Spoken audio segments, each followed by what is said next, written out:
Hello, guten Tag. No, again.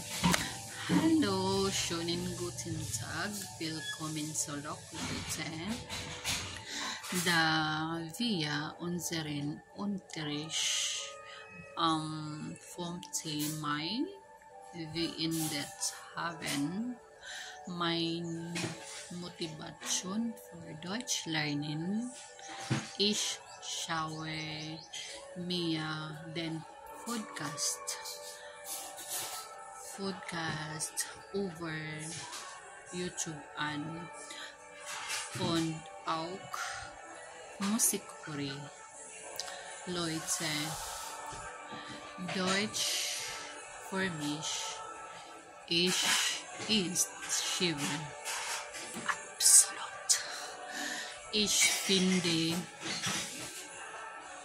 finde schwierig für mich und meine Deutsch also. Also, ich still langsam. Aber jetzt, Leute,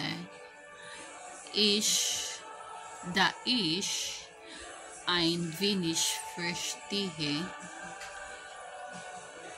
kann ich sagen,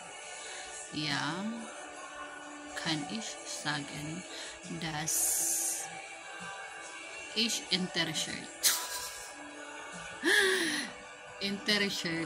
bin, mehr so erfahren. Kaloka. Interesado na ako for Deutsch sprechen. Warum lernst du Deutsch? Ciao, ciao, guten Tag, bis morgen oder nächste Morgen. Tschüss, vielen Dank.